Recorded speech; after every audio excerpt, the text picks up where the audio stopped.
We're waiting for those, but why don't we get started so we have the full time. Thank you guys for coming. This panel is about old consoles never die, and we're going to talk about development, both homebrew and historical for the Atari 2600. I'm Tim Lapetino. I'm the author of Atari, and I get the chance to sort of moderate this, and it's fun. I'm really excited. I think it'll be some great stuff to talk about. But I want to introduce you guys to everybody here at the table. So first we have Howard Scott Warshaw, the former.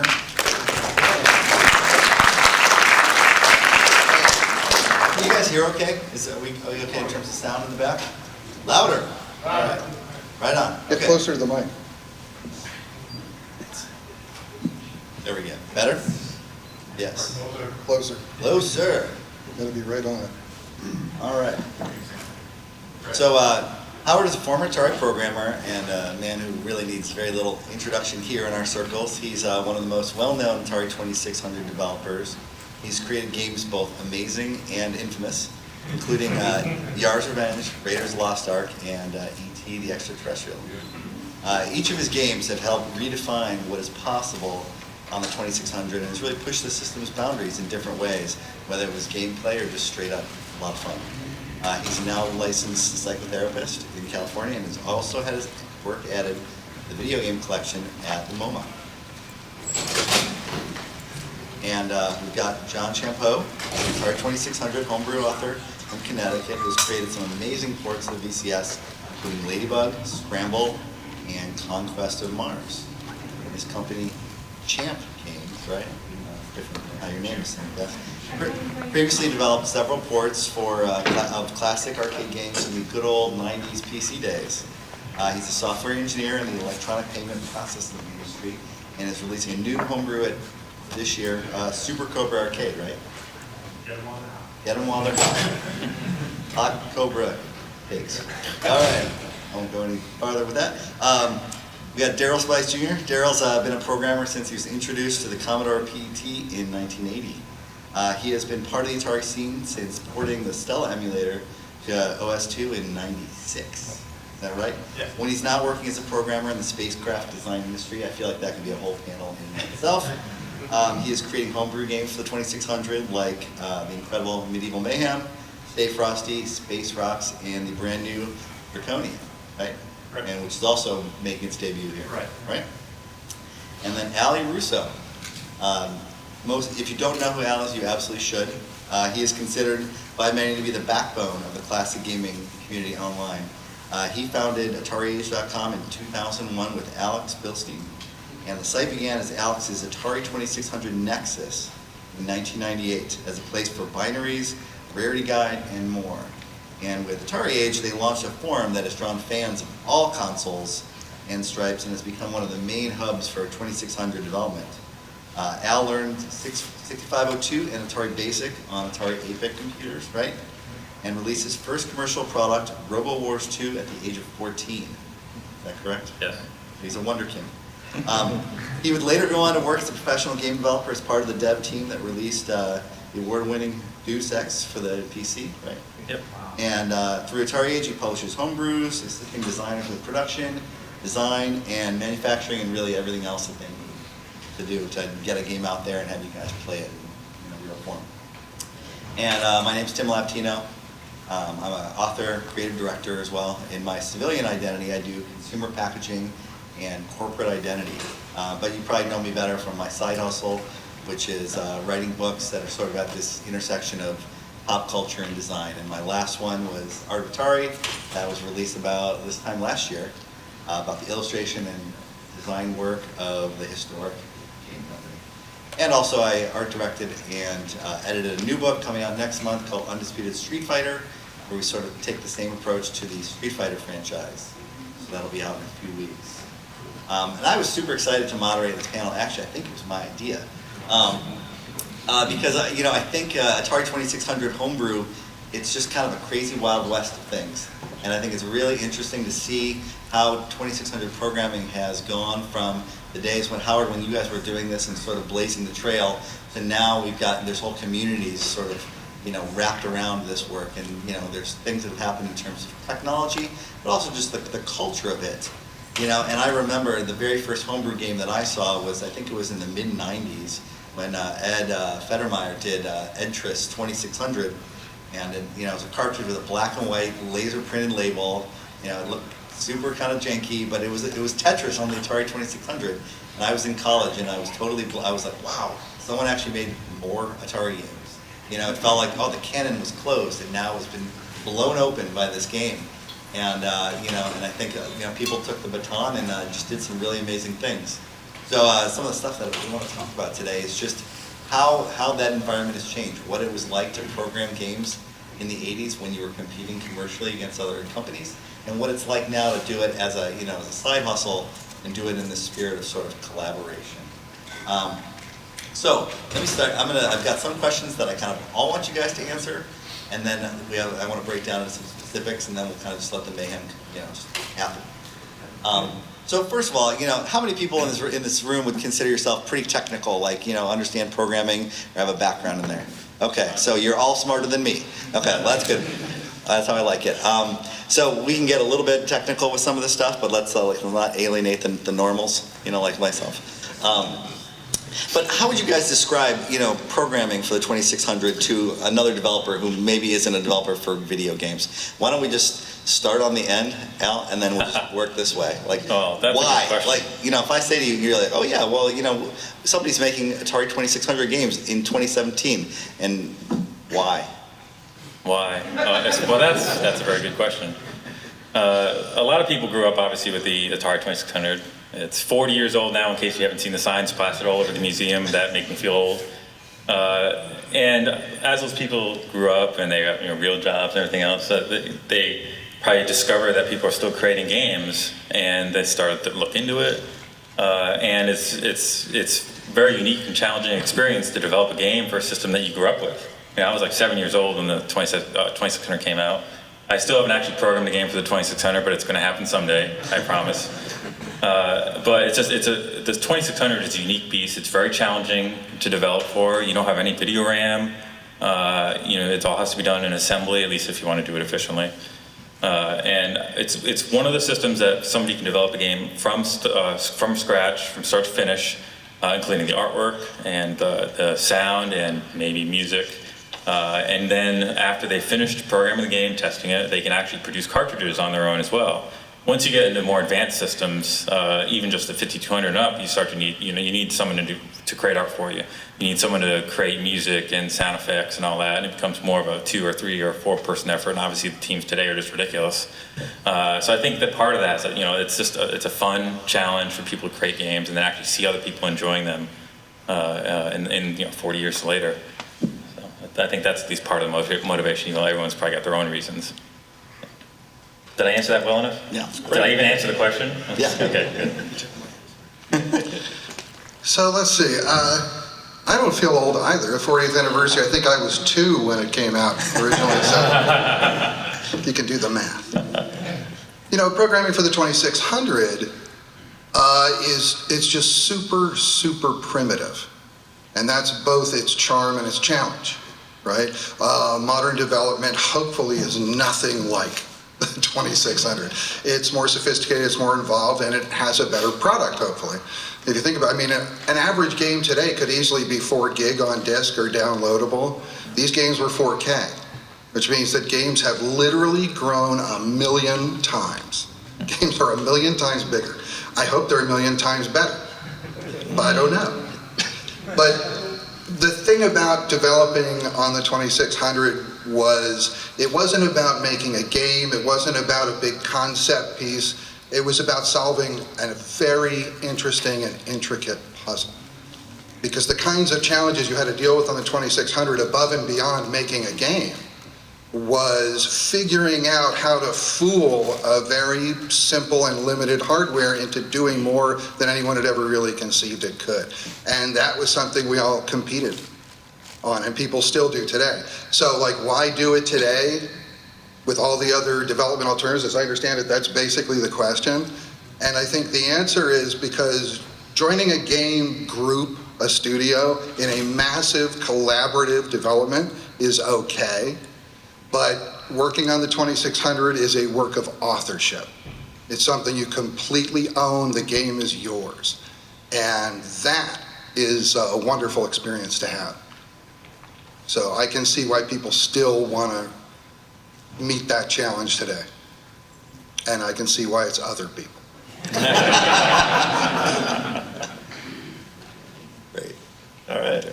Well, for me personally, I just like the mental challenge of how the hardware works, because it's so different than anything else. You know, where you actually even have to worry about how many scan lines you output. If you don't put out enough, the picture will jump up and down. So it's immediately obvious if you did something wrong. And the other thing I like is the community is just so supportive of everybody. You know, you have a problem, you post that you need some help, and right away people will help you. And you know, that's a major attraction as well. You know, just the collaboration.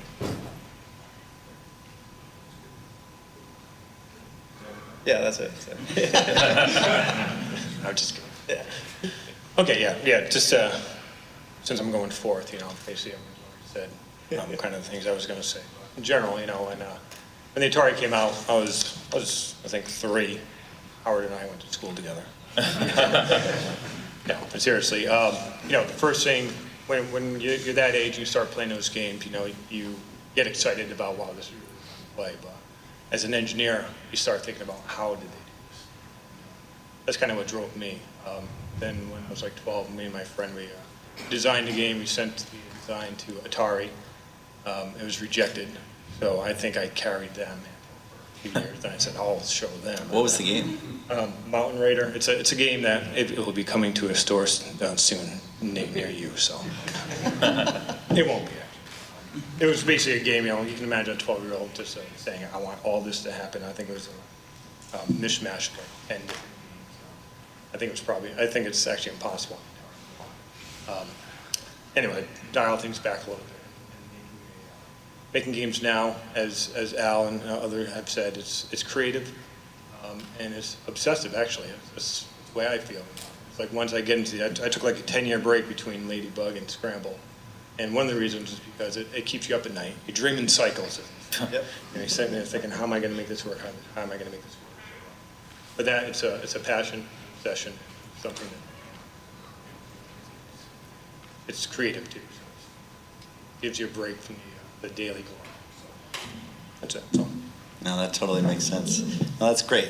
Howard, I wanted to sort of baseline this with talking about what it was like to program these games in that environment in, you know, historical Atari. And let me just gotta throw this in here. Let me just say, I love E.T. I think it's an awesome game.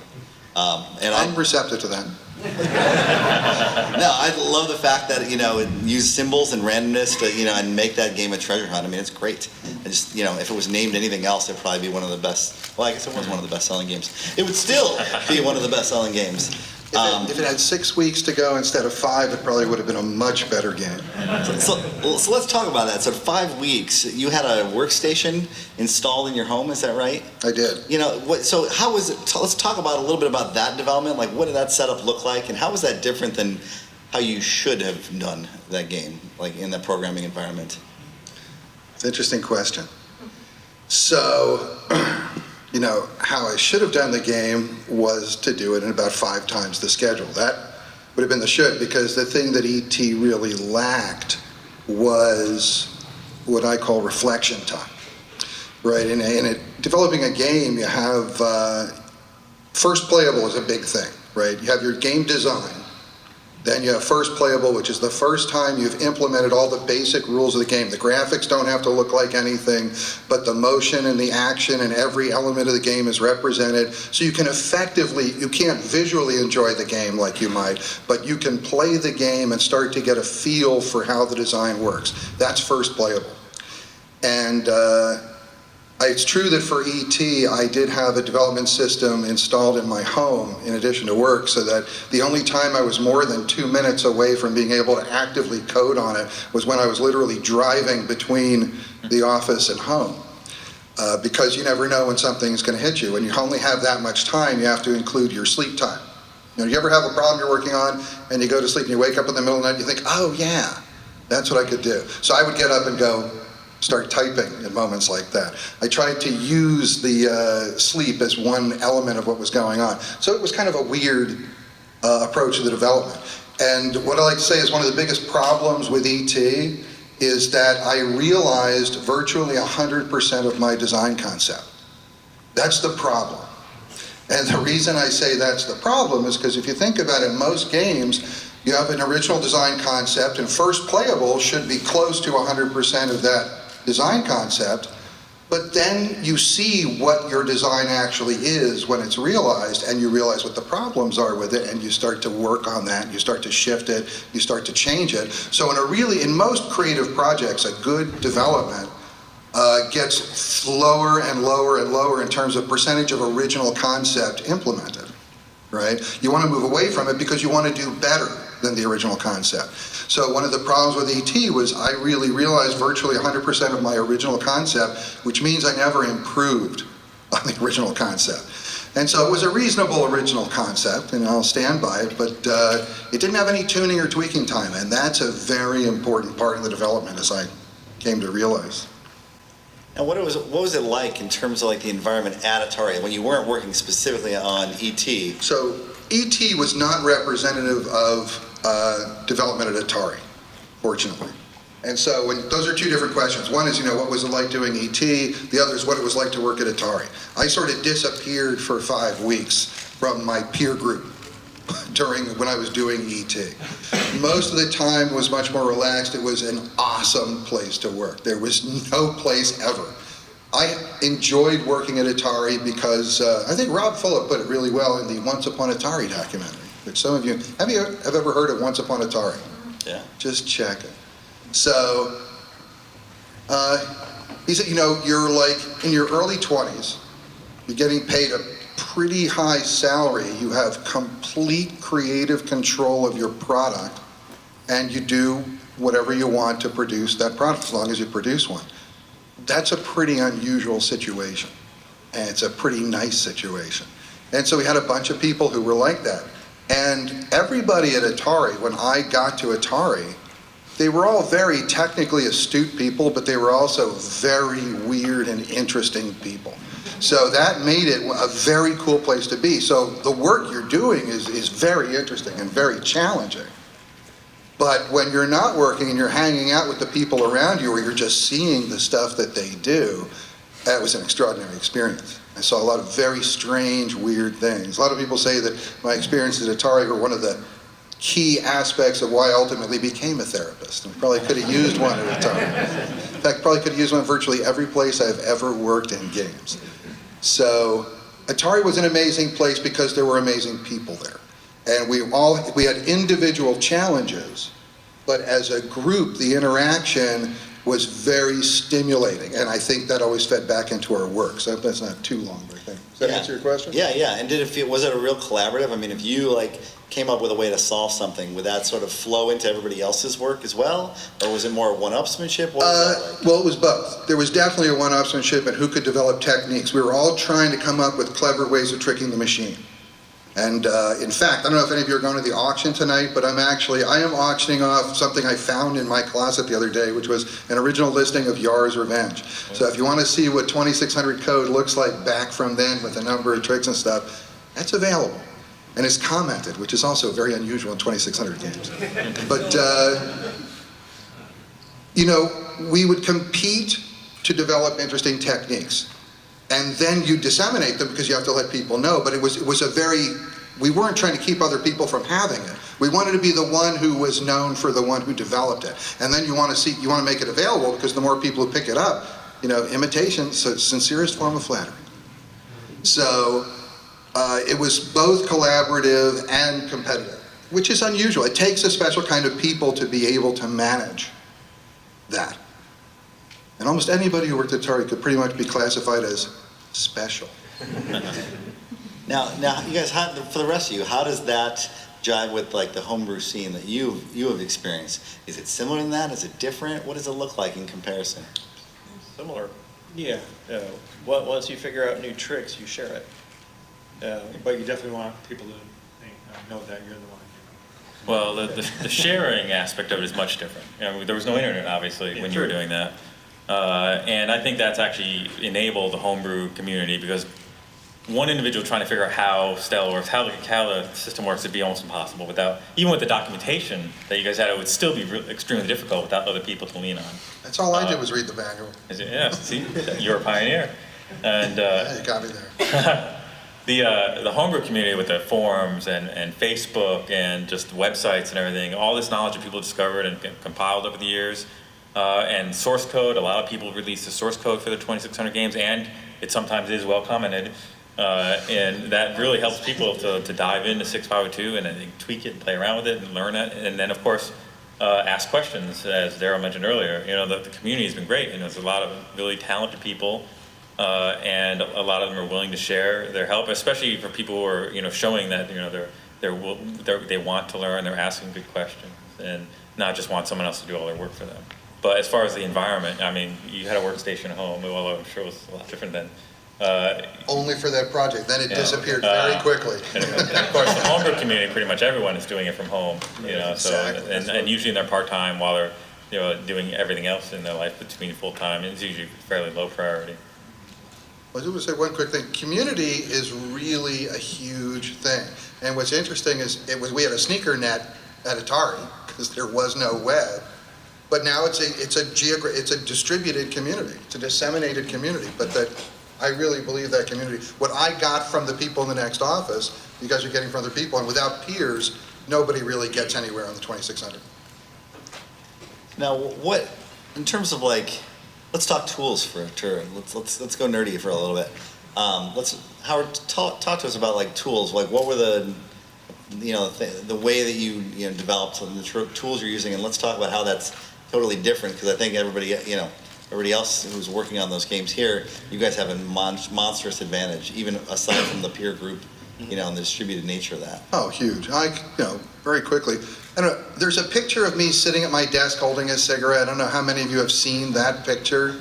That's the whole development setup right there. What you had was a TV. You had the thing we called the black box. You had some sort of computer, which changed from time to time, but computer is basically a place to type in some code and assemble it and download the code to the black box. The black box was an emulator, and then our debugging tool, the only debugging tool we had was an HP in-circuit emulator, IC. We could set breakpoints, we could interrupt the thing, we could catch an infinite loop, which is always good, because this wasn't a very fast machine. The new Cray Star machine is fast. It's so fast it can run an infinite loop in 2 minutes, that's fast. But so we basically could pick a memory address, modify it, or set a breakpoint to trigger and find out when we got there. That was very important because you expect some code to be executed and you put a breakpoint there and it never gets hit. That's information. But and that was it. That was it. And if anything was wrong with the black box, you didn't necessarily know unless the thing totally didn't work, and then you call someone from tech to come and fix your black box. And that was it. So let's talk about you guys, your development setup. Now, what are you running? I run most of my stuff on a Mac Pro. I've got a couple 4K monitors, so that's probably a major benefit where you can see all of your code at once. I remember back when I was programming on the VIC-20, you could only see a little bit of your program. And that's a huge benefit there. I would imagine the compile time is a major difference too. So you're done. You have code to run. We use Stella, which would be like your black box. It lets you set your breakpoints, lets you monitor and manipulate the program. Just, if something's not working quite right, you could do a quick change in Stella, see if that fixes it without having to quit. Can you trace multiple locations at the same time? I believe so. That would have been nice. Yeah, you can set multiple breakpoints and watch stuff. and trap. Yeah. And Double-sided. yeah. And also I don't know, how did you do scanline counts back in the day? Because that's, Scanline Stella, counts? yeah, You to mean make sure you cycle had counts or scanline No, the counts? scanline counts to make sure your picture's not going to jump up and down. Because if The way we did scanline counts was have a byte that we used for a counter and increment it every line. Okay. Yeah, because That worked. here we can let, Stella tells you how many scanlines you output, so you know. Really? Yeah. Wow. So that's, yeah, That's cool. yeah. You're almost making me want to program. All right. Well, we've got, 20 more minutes, so I think maybe by the end of it. It doesn't even show you, like, when you're in the debugger, Yeah. it shows you where on the scan line. Right, it Like, even when you shows stop in code, you can see those little white exactly where dots the, tell you yeah, where which is the great. scan line- Yeah, yeah. Stops the beat. I did put my cycle counts in the comments, so I Yeah. thought I Do knew that. where I was on the line. You could always tell because the graphics would mess up if you were wrong. Right. So obviously there's a huge advantage. I mean, there's a technical advantage, but you'd expect that it's 40 years later, right? Almost. You'd hope. Right. So that's true. But obviously it's still a grueling exercise. There's nothing is going to change the actual mental gymnastics you have to jump through to make a game happen. So that's your side of it. Now let's all play Howard. Let's all be psychoanalysts, for a second. Why are there so many people who are interested in buying these games? Like, why are people, jumping in and saying, yeah, I'll help test, I'll do that. I want to download the ROM. I want to buy the cartridge version. It's because it's not purely, it's not purely nostalgia. What is it? What do you guys think? I mean, being the people who work on those games, what's the draw? I guess being part of the community. Sure, why you guys? Yeah, because like in most of my games, I'll have a little credit screen and stuff where I will list people who helped. Like people who have great suggestions for the game, I'll put them in. The Easter egg, like Space Rocks, they have a little 32 character display that shows names of people and stuff. And that may be part of it, that they like to be part of the team per se. Maybe they can't program, but they can do something else to help. Not really sure. I think people get pretty excited to see new games for the Atari 2600 and other systems, so long after their debut. And especially, like I said, where they get to participate and they get to actually watch. A lot of the developers post. It's a very iterative process. They post new versions. They listen. They get feedback. They'll post. Some people are good about posting lists, like of everything they've changed in this version, and improvements and bug fixes. And then people can go and download that version. I think the 2600 community is pretty unique as far as homebrew development goes, in that it is very public. And that the developers do post the binaries versus other communities a lot of times where you don't get the opportunity to download the binary. The only opportunity to get to play the game is when it's available on cartridge or whatever other format. And the community gets to be much more involved. And it's a fun process. And then if it's a game you really enjoy and you're paying attention to it, you're probably going to want to own it in a cartridge or download it to your Harmony cart or whatever when it's finished.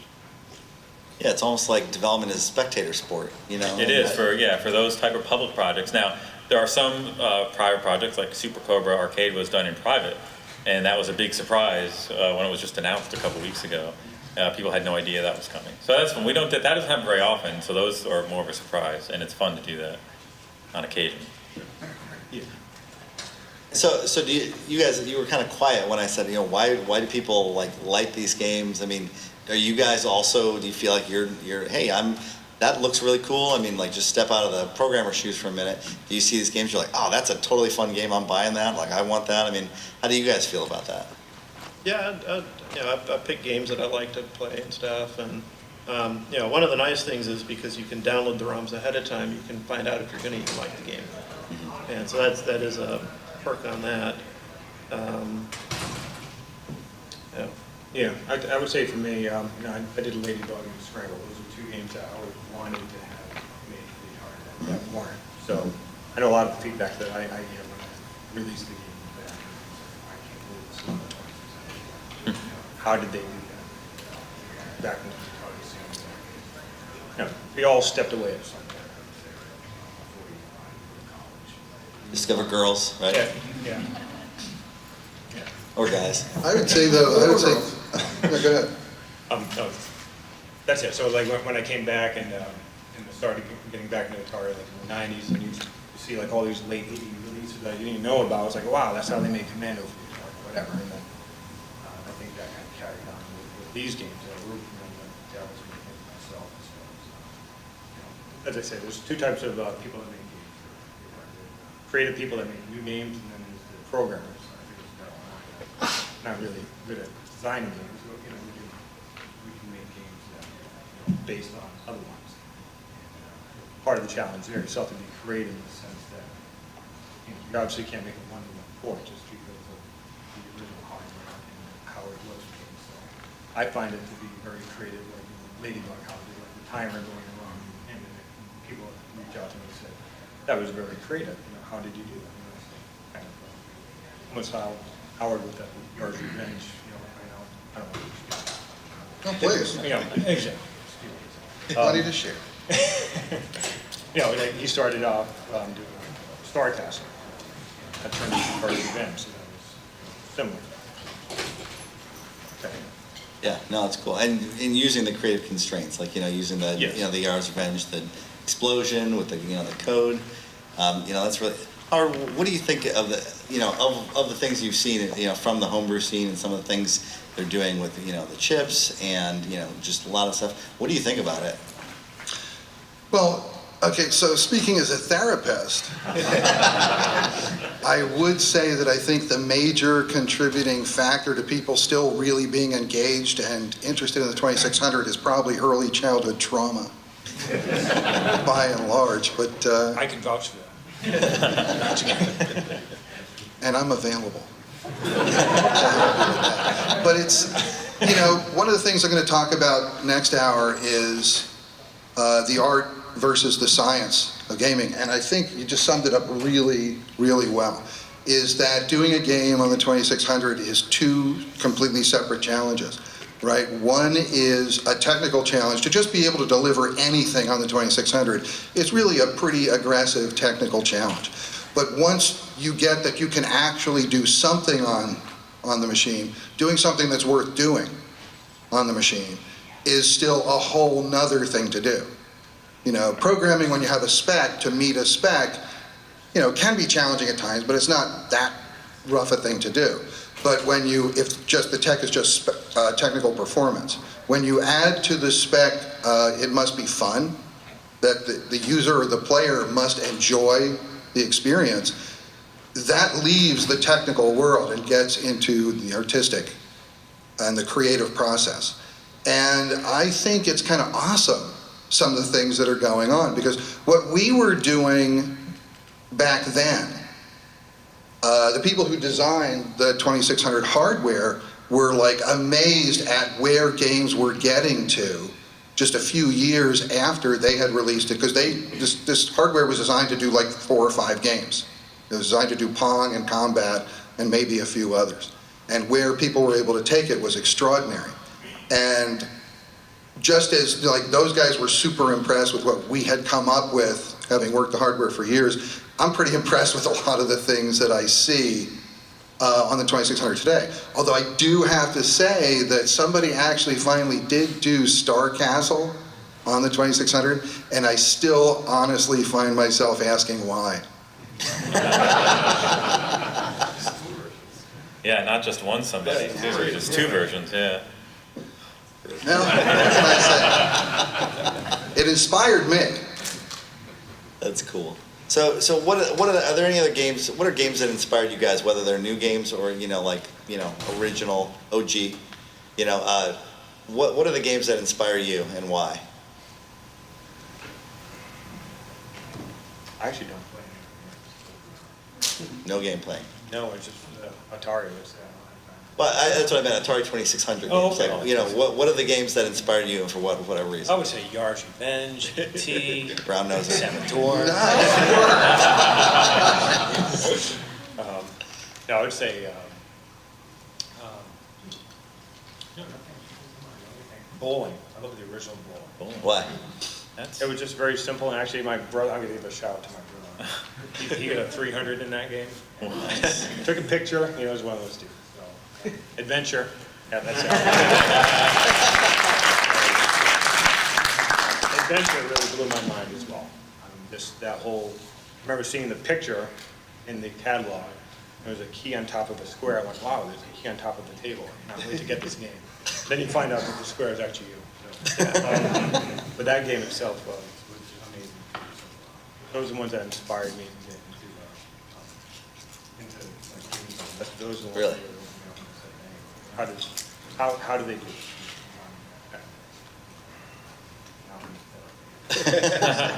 Well, and it's talking about that game, I remember finding the dot and getting it in the room and feeling like I was in the secret club. Yeah. You know, and that was, and that was kind of that was the high point for me. After that, it was all downhill. Right, But, exactly.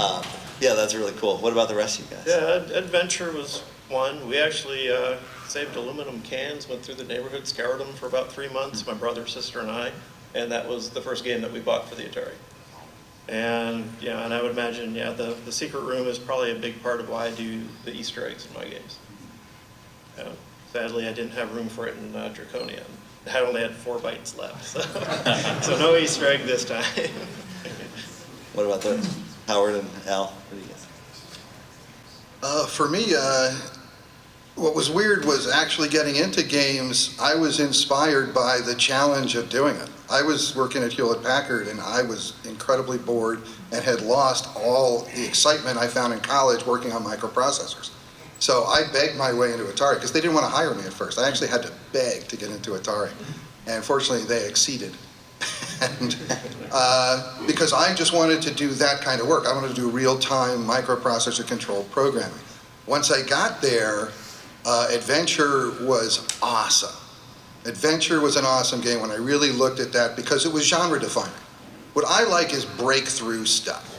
I mean, that's what I tried to do in my games. I wanted every one of my games to be groundbreaking. E.T., it took it 30 years, but when they broke the ground, got there. So that was kind of cool. Well played. All right, your answer's done there.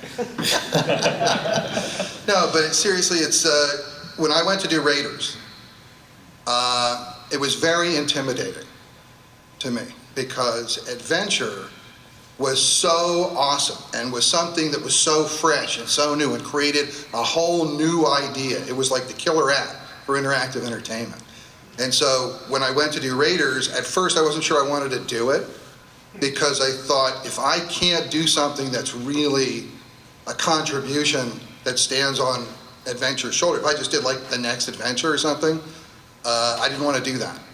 I really didn't want to do that. So it not only inspired me, it scared the crap out of me. So I would say that was. See, now everyone's taken my answer of Adventure, so I'm not going to go into that in too much more detail.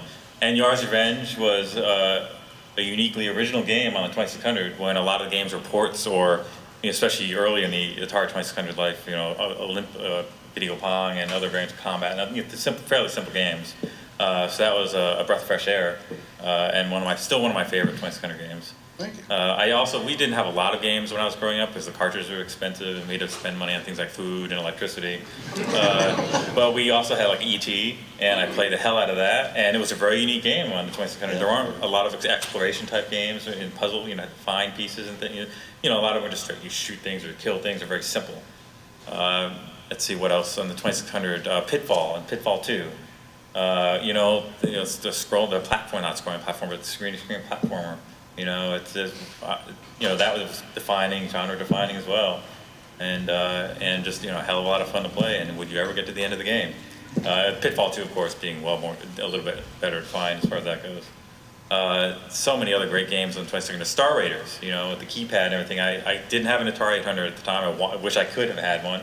But that was a great substitute, and I still love space games this day, and I started playing EVE Online at some point, but that would have been another full-time job, so I had to stop doing that. And I could probably go on and on, but all those games I played as a kid, I still remember and very vividly, playing those games, and to this day, still enjoy playing them. And as I've told people time and time again, it's not the graphics and the audio that really makes a difference. It's, the actual gameplay.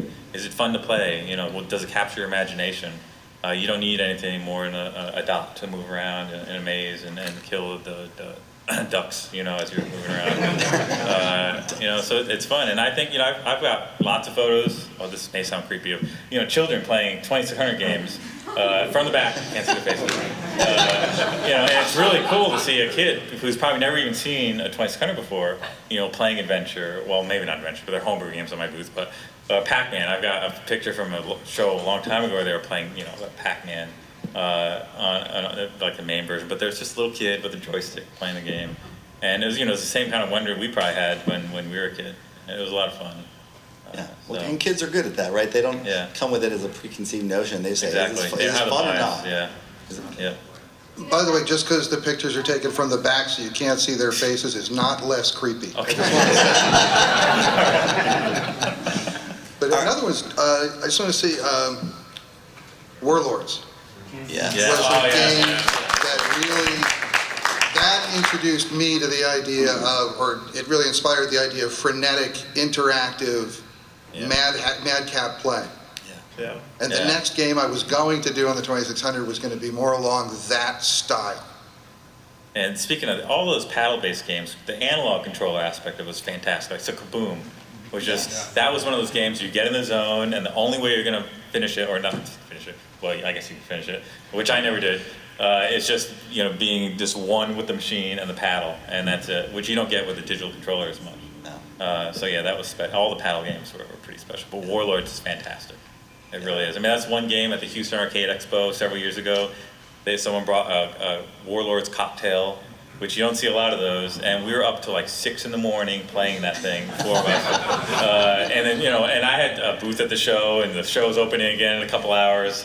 But we just, time just passed, and nobody knew we were drinking beer, and it was fantastic. That's awesome. I finally remember that. But Warlords, we had that projected up on a 100-inch screen once, which I don't recommend doing, because when you're playing Warlords, you're on a screen like this, you're all over the place. So something a little more manageable is better. But it's a great game with a bunch of friends to play. And so I'm glad you brought that one up. Yeah. Well, and I think you summed it up. I mean, that's why. It's why everybody at this table is why you guys do this. There's a challenge there, but there's also like the end product. Is it fun? All right, we only have a couple more minutes, but I wanted to open it up for questions. Start in the back over there. Hey, this is for, I guess a two-part question. So I grew up in the late 70s, early 80s. My dad had an Apple II computer, but I also had an Atari. And so I was sort of straddling the line between these two worlds. I was playing games on both of them at the same time, sort of comparing and contrasting. And so for Howard, I'm curious whether or not the games at the time in the computer influenced your design of Atari games. And for the new guys, I'm wondering if modern game design has influenced your homebrews. Big question. Oh, I could tell you no. I mean, there really wasn't a lot of other games that were influencing it because, I guess it influenced it in the sense of when I saw something that was really a loud, defined style of gameplay, I thought, well, I can't do that. It defined in terms of what I couldn't do. I wanted to do, every game I wanted to do something that you hadn't seen before, something that wasn't there before. That's what I needed to do again. I needed to feel this is going to be fresh in some way. So I found other games restricted. And most of our stuff is ports of arcade machine games. So the rules are all defined, but Stay Frosty and Stay Frosty 2 were definitely influenced by all the different platformers, where you can do like double jump and get power-ups and stuff. So there is influence on games like that. John, what do you think? Yeah, I'm in the same camp as Darrell here, so. I see it. Yeah, so it was like, can it be done? Yes, Right? yeah, that's kind of what drives me, is something that people, especially when I see people saying it can't be done. That's why I step it up. Yeah, that's great. Great. All right, another question down here. I'm just wondering, the homebrews you guys make are mind-blowing, like, to the point where you think, well, this is impossible, I can't do this in 2600. What I'm wondering is, has it always been possible, right from day one, to program that way, like back in the 70s, and you're only discovering it now, or are you incorporating some modern technology to kind of change a little bit?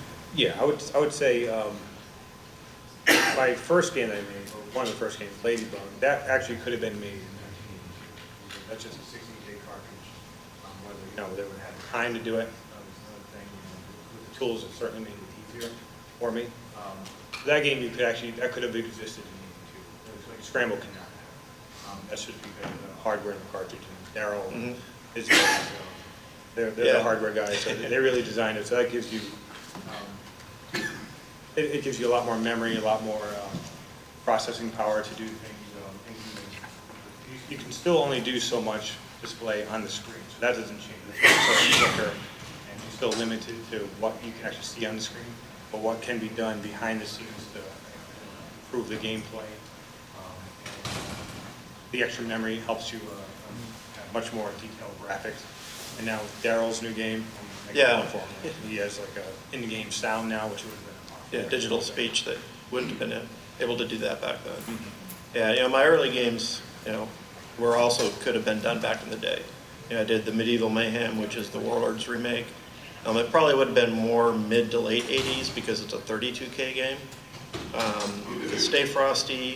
first Stay Frosty game was a 12K game. We released it as part of a compilation for Christmas.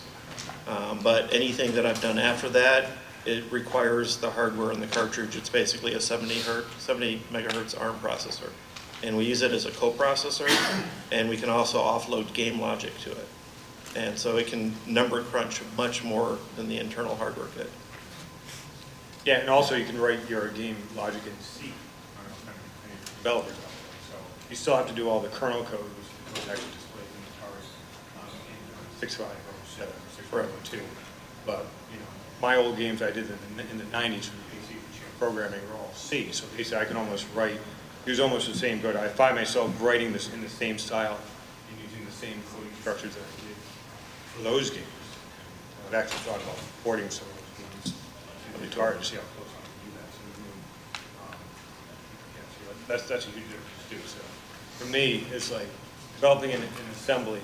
Like I said before, it's obsessive because it's so close to the hardware. It really drives you crazy. I think that's why Howard's making all his money.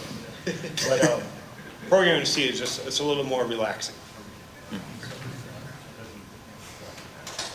Yeah, that helps.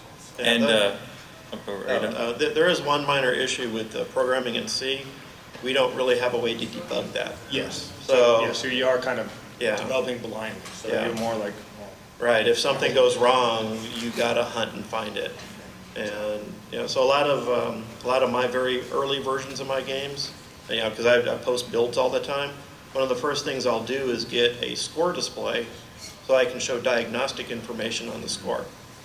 I don't care about the actual score, and I'll flip a difficulty switch to show things like how much processing time I have left. Yeah. All right, guys, let's do one more. Thank you, Mr. Howard. I wanted to ask you, your whole therapy thing. The question is, you led up to my saying, you don't realize that you've helped people with therapy in games a long time ago. I have Tourette syndrome, and nothing could have helped me as a kid, but when my mom gave me Yarusso, I would sit there and zone out, and I'd focus, and I'd solve things, and it helped me through my entire life. And I don't think you realize that that has helped a lot of other people as well, way before you maybe wanted to get into that field. And you've helped thousands of kids do that. And when I had that in my hand, I didn't have any problems in my head with it. And, like I've had doctors and everything my entire life that have been for me. But something as simple as that, you behind the iron curtain there on that tube, seeing that has helped me. And you have helped a lot of people doing that. But has that ever crossed over to now? Is therapy and gaming for you? Does that ever cross over? Do you still think of that programming while you're talking to people trying to help them out? Oh, absolutely. Absolutely. First of all, thank you. That really means a lot to me to hear that.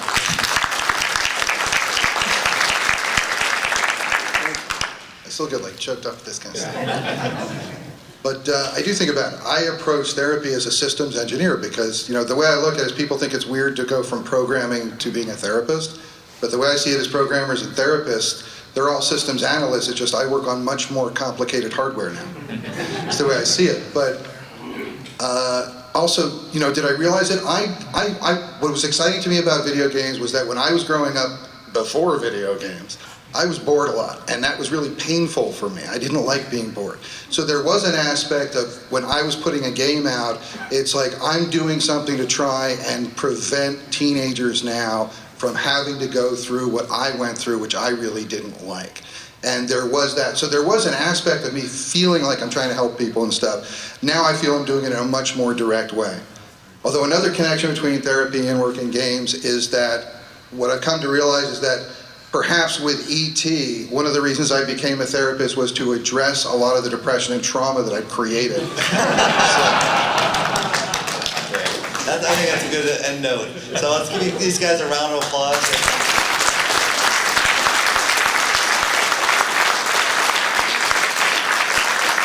All right, and And stick around. I think Howard's doing a talk right after this, right? I'll be talking next. Great. All right. Thank you guys very much for coming.